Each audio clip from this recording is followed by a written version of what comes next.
CM Punk has all but been announced in AEW.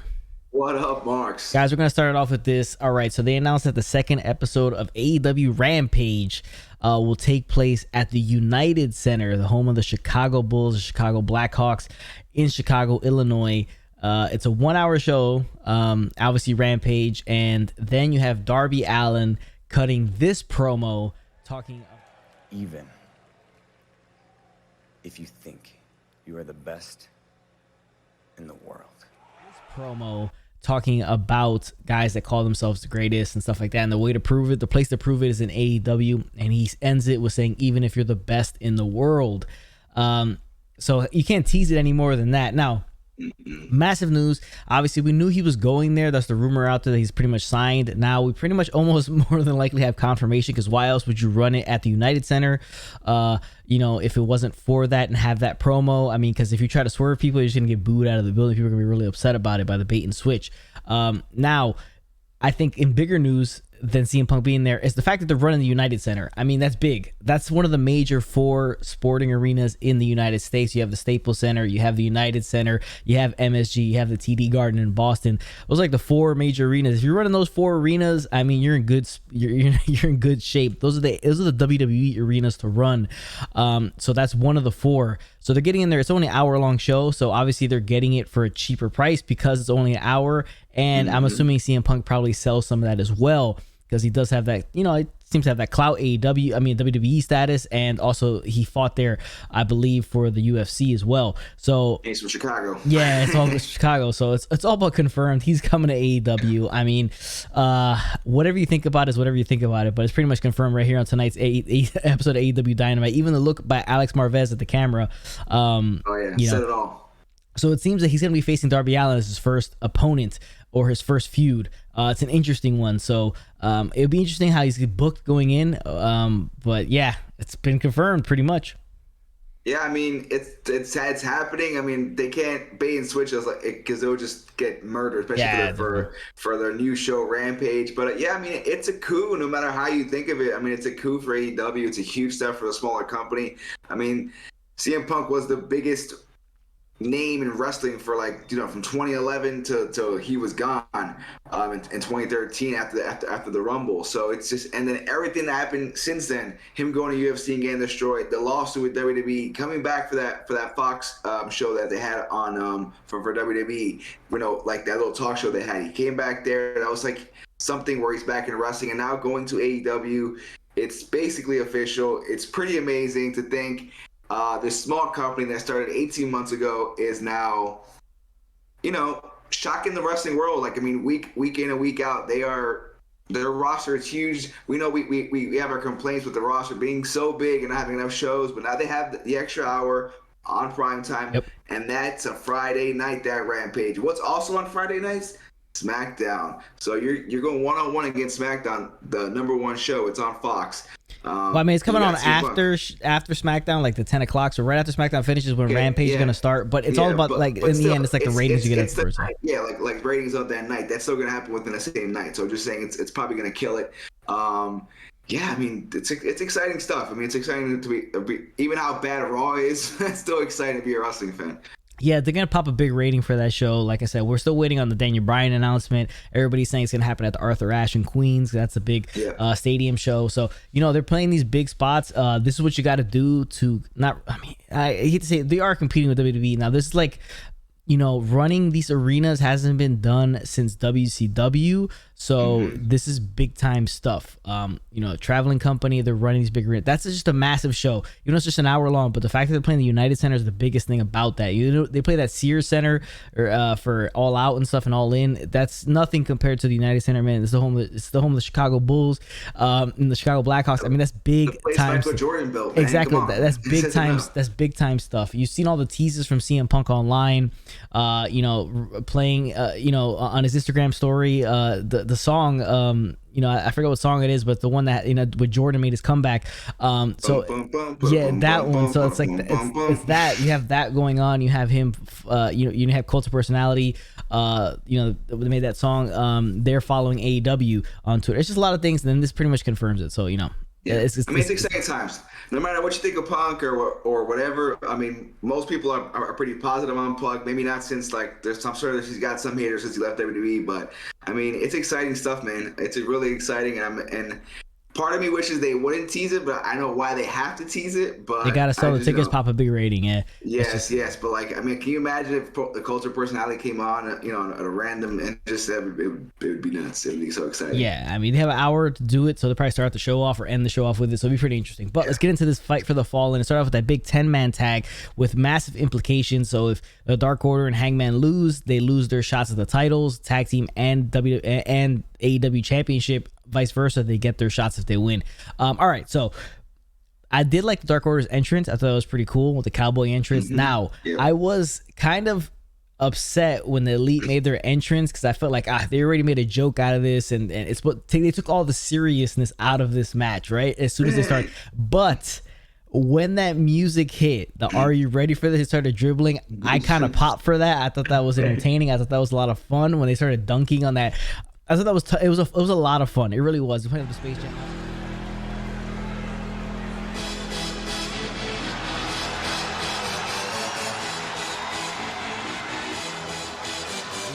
Of the Space Jam. Obviously, they have a sponsorship with Space Jam with HBO Max and TNT. So that was the whole point. Like, I was upset in the beginning, but like once that music hit, I was kind of like, I popped for it. So I thought that was a lot of fun. Now, this is an interesting match. It's a 10-man tag, so he's all over the place. Even JR makes fun of it. The fact that 10-man tag is just like all over the place. You can't even control it. Now, great way to get kind of John Silver kind of like over here as like I kind of wish he kind of would have. I wish Hangman would have eliminated a little bit before John Silver and left John Silver there at the end to kind of build him up even more as he takes out one of the Bucks and then he almost wins it for the team. I thought that would have been a better thing than what we got here. But I mean, you get super kicked by 3 guys at one time and you still kick out. I mean, you can't bury the move any more than you did. But just massive spots over spot over spot over spot. If you like the step stuff, you like the step stuff. But it's wild, chaotic. In the end, Adam Hangman Page loses to the One Wing Angel. And he loses his shot for now. I mean, we all know it's going to come back for All Out. Yeah. He's going to get a shot, but we'll see how he gets it back. But as of right now, the Elite won this match, and they Adam Hangman Page and the Dark Order, they don't have title shots. Yeah, listen, this match was wild and chaotic. The entrance of the real Space Jam, the only Space Jam I ever saw, a Space Jam anybody ever need to make. They came out with that look. They had the Space Jam 11s on. Loved it. Everybody looked great. Again, match all over the place. You couldn't keep up with it. Like you said, like the John Silver thing, I was actually, when it was happening, I was thinking about a Survivor Series where it was Team Raw versus SmackDown and Dolph Ziggler. Yeah, like that's what I was thinking. Like that really helped. I mean, he was already champ by then, but like it got people behind them. I think it would have been a little bit better if he would have. Like I know they might go a different way, but if he would have just maybe came close to winning it for the team, I think would have really put him over more. Yeah, like something like that. I just think this is a good shot to like pull somebody over from the Dark Order besides Hangman. Hangman's already over. He can't get any more over than he already is. Yeah, so it's just like you might help one of the other guys out. So, but whatever. That's nitpicking. But one thing I do like is the One Wing Angel is just so powered and respected that once you hit that move, it's over. So once Hangman takes that move in a title match and kicks out of it, it's gonna make him the made man. So I just think that's like smart booking that they've been doing over and over for the last since the start of AEW, just continuing that going forward. And that's what I like. Like they really put the emphasis on the One Wing Angel. That's over when it's done. So I think Hangman is gonna kick out of that one day and be the main guy. Yeah, I think he needs to kick out of it all off. They have the title match and switch the titles there. But that's where the show started. So the next thing we had here was an interesting one. Now, we had backstage, Alex Marvez entering Pac, not Death Triangle, because Lucha Bros were arriving late because somebody canceled their car. Here comes Andrade El Idolo and Chavo Guerrero, and then Chavo's playing a much more heel role than he did last week when he debuted, right? So they kind of ride the ship on that one because it was kind of a mess. And he's basically they're trying to steal or woo the Lucha Brothers away from Pac. So we'll see how that turns out. I mean, it'd be interesting. Is he gonna have a crew with him, Andrade, to help him out? Maybe have 6-man tags. Right now, you really can't do it. Then we got a pre-recorded message from Hiroshi Tanahashi, the ace in Japan. He's there and he's coming after Lance Archer for that IWGP United States Championship. It's a major get for AEW to have Hiroshi Tanahashi come over and have this match. John Moxley be super upset about this later on, so he may get involved. Maybe they do a triple threat. Maybe do a triple threat. That'd be pretty cool to do. Triple threat: Tanahashi, Archer, and Moxley for that United States Championship. Be pretty interesting. But then you get this Ricky Starks celebrating his FTW Championship victory. He's talking trash about Brian Cage. Brian Cage comes out, and that continues the feud. But I'm not super excited about it, but it kind of is what it is. Yeah, there was a lot happening all like in the matter of like 10 minutes or 12 minutes. It was just like things popping over, which was chaotic, but still they got their point across. Tanahashi stuff is huge. I love him. I mean, he's a big deal in Japan. Probably one of the top 2 guys in Japan. So it's like definitely a huge get for them. Yeah, this FTW stuff, no one really cares. I don't care. That's one of the weaker things, the groups that, the title means nothing. Ricky Starks is good. Don't get me wrong. I do like his promos. He is growing on me a little bit, but just that just feels like it's just a big mess. And why does anybody even care anymore? That's the way I feel it. Yeah, and then you get this next thing here, which is an interesting one. It's kind of a messed up finish. You have Santana and Ortiz taking on FTR in a match that was highly anticipated, but during the match, Cash Wheeler hurts himself on the turnbuckle post, or the rod that connects the post to the pad, and he cuts himself legitimately on his forearm, and he's out of the match right there. They're nursing the injury. Who knows if it's how bad the injury might be. It's a freak injury, something you've never seen really before, like never seen really somebody get hurt on the turnbuckle like that before. But that would kind of cause the match kind of be kind of convoluted and just finish with FTR beating Santana and Ortiz. We'll eventually see what happens with this later on if they have a rematch or do something again.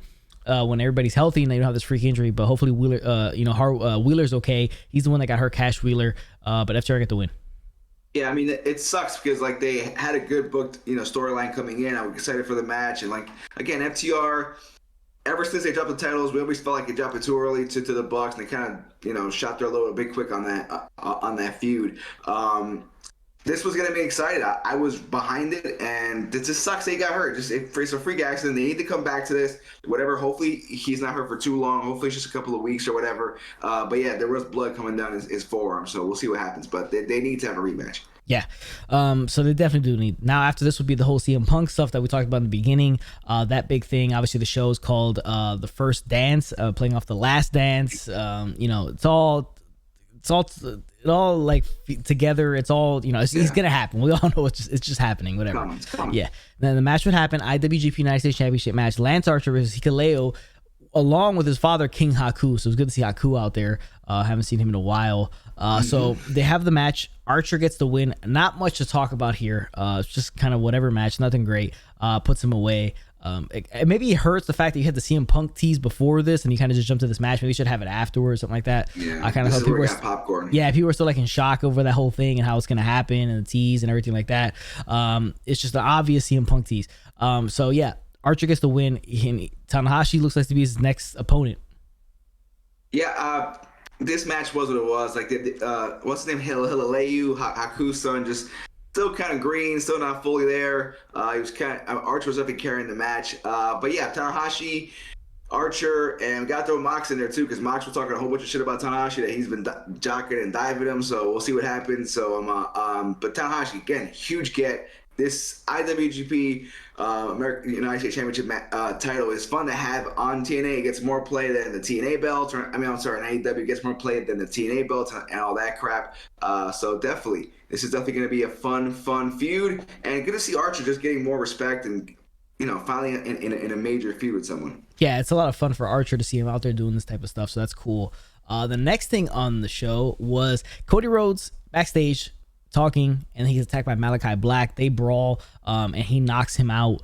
Malachi Black knocks out Cody Rhodes, and that, setting it for the match next week at Homecoming in Daly's Place. You're gonna have this match go down. It'll be interesting to see who wins and what comes out of it, because Malachi Black just debuted in AEW. He's having his first match already against Cody. It's pretty quick, so we'll see how this goes, if they shotgun it too quickly, and what Malachi gets out after this. But then you have the Master Trios match. You have Christian Cage and Jurassic Express versus the Hardy Family Office, which is just like, oh God, such a groan. The Hardy Family Office, just not good. Not a huge fan of it. But Cage and Jurassic Express get the win. Then you have Blade coming out and attacking Cage, knocking him out with the brass knucks. It's just like the whole thing is just like, I don't know, not a huge fan of it. The only thing I can take away from it is like how over Jungle Boy is everywhere he goes. Yeah. Yeah, I wish Christian Cage would have just stayed in WWE and had a feud with Edge. That would have been way better. But so far, this this match, this group's besides Jungle Express. I mean, even they're getting kind of crappy. I just like Jungle Boy and Jack Perry, Jack, whatever his name is. We're just gonna throw him out there and leave, and he be the main star. But everybody else, Christian Cage, go back and face Edge, please. Yeah, it would have been a lot more fun if we would have stayed in WWE, but this is what we get now, yeah. All right, so next thing on the show is Thunder Rosa, who officially signed with AEW, full-time contract. So good to see finally got her. I don't know what the hell took him so long, whatever. But she's the second biggest star on the women's division by far. They only have 2 stars in the women's division. One is Britt Baker, the champion, is a broken wrist, and the other one is Thunder Rosa. So we have Thunder Rosa versus Julia Hart of Varsity Blondes. Rosa gets a heart. Yeah. Is she a heart? No, I don't think so. Thunder Rosa gets the win. That's all there is to it. She's just, we'll eventually see her. I'm assuming, I think it needs to happen at All Out because it's probably like the biggest pay-per-view they got. I think, who the hell knows what the WrestleMania is, but it should be her versus Britt Baker sooner rather than later for that AEW Women's Championship. No doubt. It needs to happen. Good to see Thunder Rosa signed in. Like you said, why it takes so long? I should have done it right after her first feud with Britt. So let's just keep it going, man. We only got 2 stars right now. We got to build a women's division. Let's keep it going. Big time. Let's. It's kind of depressing. Yeah. Now the next thing we got here was the No Rules match, basically a death match. Chris Jericho and the Labors of Jericho is Chapter 2 is Chris Jericho versus Nick effing Gage, MDK. All right, so this was an interesting one. Now, yes, at least if you're not a fan of Nick Gage or the stuff he does, then you're not gonna like this. Now, I don't even know what to say about this. I mean, didn't think they were gonna go this far. They used the glass. They used well, speaking of the glass, right? There's a glass spot. This is the highlight of the night. What a maneuver!